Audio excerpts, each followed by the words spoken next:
Depuis 4 mois, c'est une mission qu'ils effectuent chaque semaine.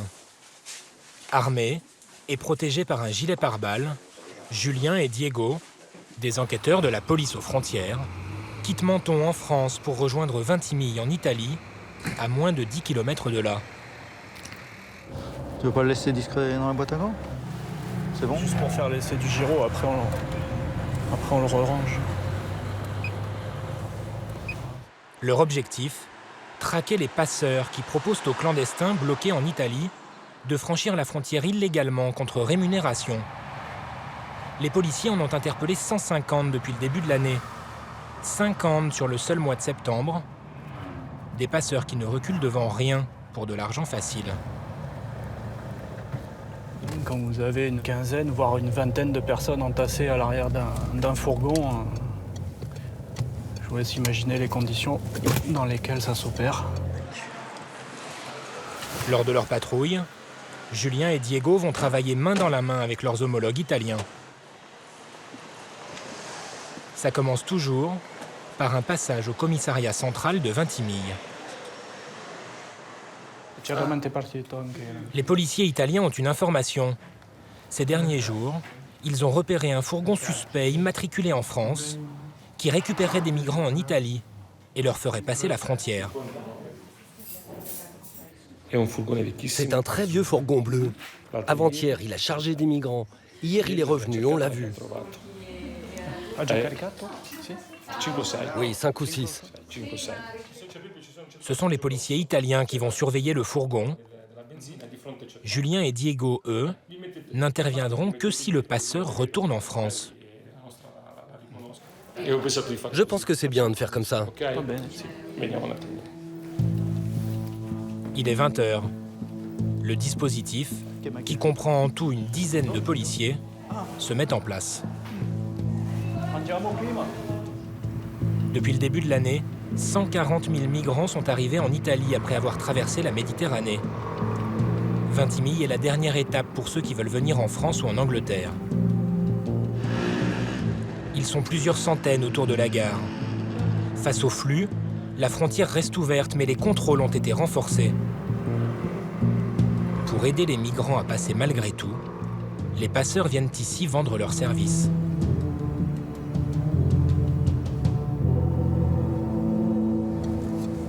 Les 2 policiers français s'installent côté italien, à proximité d'une bretelle d'accès à l'autoroute. C'est labyrinthique ici. 3 policiers italiens les suivent dans une voiture, pendant que 2 autres guettent l'arrivée du fourgon suspect en ville. Ici, ce n'est pas à bord de camions de marchandises que les passages se font, mais plutôt de véhicules utilitaires. Après 1 heure d'attente, une collègue italienne a des nouvelles. Ils sont arrivés. Ok. Et solo? Et solo? Et solo? Non, ils sont 2 à bord, c'est sûr. Ok. Ok, grazie. Ok. Le fourgon des passeurs a été repéré et un groupe d'une quinzaine de migrants semble s'en rapprocher. Andiamo dopo il pedaggio. Julien et Diego rejoignent maintenant l'autoroute à la sortie de Vintimille, la seule voie rapide qui mène vers la France. Si la camionnette chargée passe devant eux, les policiers la suivront jusqu'à la frontière où ils l'intercepteront pour établir le flagrant délit. Non, ça. Je sais pas ce que c'est que cette plaque, mais c'est pas... Après 4 heures d'attente, aucun fourgon bleu. À 2 heures du matin, C'est le collègue. la patrouille italienne les rejoint. Alors, il s'est trompé. Il a pris pour jeune. Ah, donc c'est mort. Il s'est trompé. Il n'a pas vu s'il était chargé. Il n'a pas vu ça. Non, il a chargé. Hein. Ah, il a chargé, Oui, c'est oui, sûr. Il a chargé. C'est seulement qu'il a... Il a pris la mauvaise direction. Oui. Ok, va bene. Non. Le passeur s'est-il vraiment trompé de route? Ou a-t-il renoncé à rejoindre la France, après avoir repéré les surveillances dont il était l'objet? En tout cas, les policiers ne le reverront pas cette nuit-là. Mais au même moment, côté français, un autre véhicule a été intercepté 2 passeurs arrêtés. Ils transportaient ces 5 migrants. Ils sont sénégalais et maliens. Brièvement entendus par la police, ils ont déclaré qu'ils devaient verser un total d'environ 250 € au conducteur. Ils seront renvoyés en Italie quelques heures plus tard.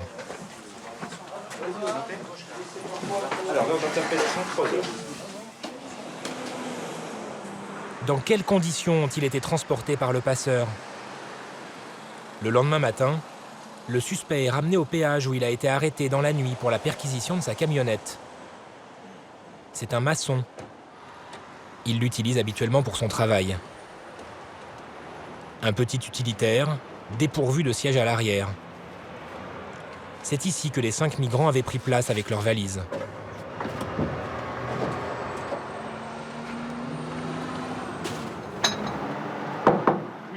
C'est vous qui avez pris ça?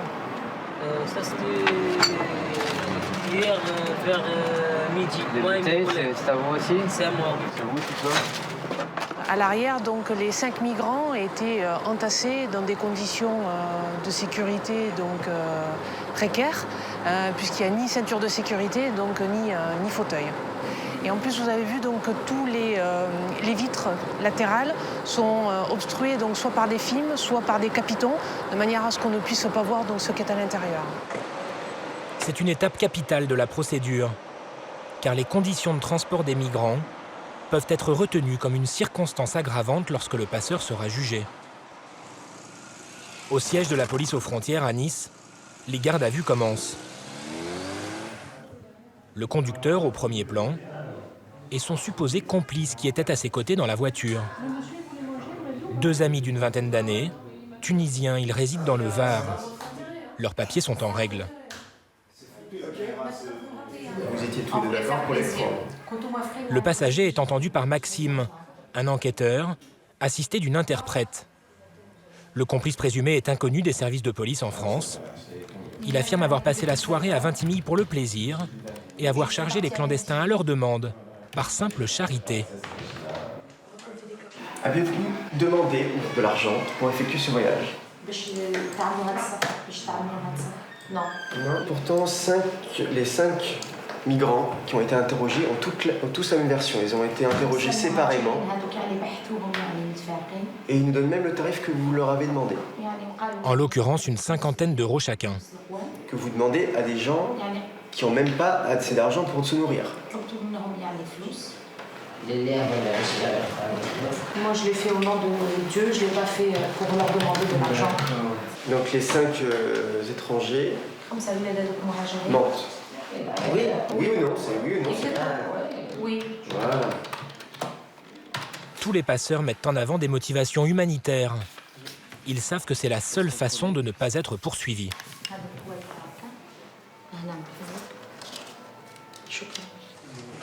C'est au tour du conducteur. Il vit en France depuis 10 ans. Lui non plus n'a jamais fait parler de lui. Mais établi à son compte, le maçon éprouve des difficultés financières. Installez-vous. Ici, s'il vous plaît. Il assure pourtant, comme son passager, ne pas avoir agi pour l'argent. Moi, tout ça que j'ai pas besoin, c'est pas un truc que je vais le faire parce que j'ai besoin. Malgré que je suis jeune et tout, déjà je travaille sur mon compte, j'ai mon appartement, je m'en sors, j'ai ma voiture. Ça veut dire que c'est pas question de l'argent pour que je fasse ça. Moi, je l'ai regardé d'un côté humain. Je suis pas la loi, moi. D'un côté, je suis des humains, quoi. C'est tout. Ce que je trouve étonnant, c'est que vous parlez d'être une personne humaine et vous entassez 5 personnes dans un petit véhicule à l'arrière, avec les valises et tout ce qu'il faut, à même le sol. Sur la voiture, elle avait un tapis, c'est eux qui ont voulu monter. Pour eux, ça, c'était pas mal. C'est pas moi qui... C'est vous qui vous êtes arrêté, monsieur. C'est vous qui vous êtes arrêté, monsieur. C'est ce que vous m'avez dit, d'accord? Donc ceci, monsieur, je vous explique, c'est aider des personnes en situation régulière à traverser une frontière et à rentrer en France. Donc, c'est du passage de clandestin. Donc, vous êtes un passeur. Ça, non, c'est pas vrai. Au terme des gardes à vue, le passager sera remis en liberté faute de preuves. Le conducteur, propriétaire de la voiture, qui aurait demandé de l'argent aux migrants, sera jugé dès le lendemain en comparution immédiate. Il sera condamné à 1 an de prison ferme. Sur les 150 cas traités dans les Alpes-Maritimes depuis le début de l'année, la majorité seraient des passeurs improvisés. Mais certains de ces amateurs se lancent dans du trafic à grande échelle. Le 30 septembre dernier, vers 2 h du matin, Jean-Luc et son collègue, de la police municipale, sont en patrouille à Villefranche-sur-Mer.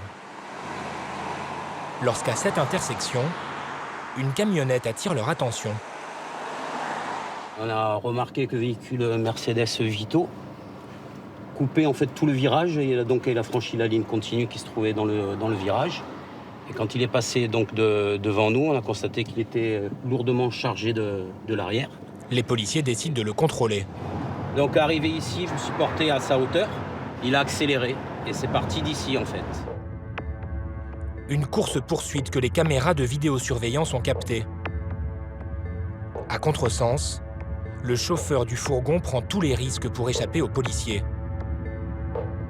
Après 6 km, pour éviter un barrage, il s'arrête brusquement sur le bas-côté. Le conducteur est interpellé et il y a d'autres personnes à bord. Donc la porte arrière du fourgon s'est ouverte et deux autres individus tentaient de prendre la fuite. J'ai réussi à les maintenir sur place. Je leur ai fait réintégrer l'intérieur du véhicule et je me suis aperçu qu'il y avait plus d'une dizaine de personnes qui étaient entassées dans ce véhicule. Il y a 17 migrants à l'intérieur du fourgon, dans un habitacle d'à peine 5 mètres carrés. Originaires du Pakistan, d'Iran ou de Guinée, après une brève audition, ils seront renvoyés en Italie. Le conducteur est un habitant de Marseille. 27 ans, il est ouvrier, lui aussi inconnu de la police. Il est marié depuis 2 ans et demi à Ludivine. Le couple a un enfant de bientôt 2 ans. En détention provisoire, le passeur présumé se confie à son épouse.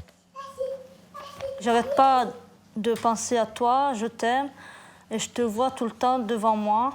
Tu restes tous les jours avec moi, je t'oublie jamais. Désolée pour le problème que j'ai fait, mais ça change rien. On va rester ensemble pour la fin de notre vie. Ludivine assure n'avoir rien su du projet de son mari, mais pense connaître ses motivations. Je pensais pas qu'il aurait fait ça, quoi. Parce que c'est pas un homme qui fait ça, quoi. Non. Je sais qu'on a des problèmes de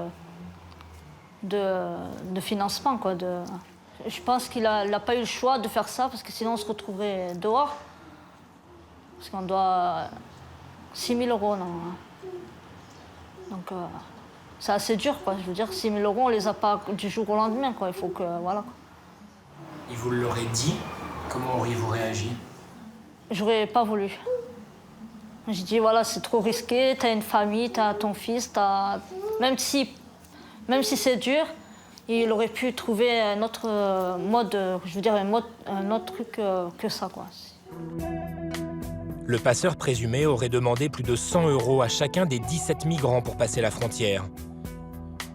Ce voyage aurait pu lui rapporter près de 2 000 €. Mais d'après l'enquête des policiers, le jeune homme aurait gagné en fait beaucoup plus.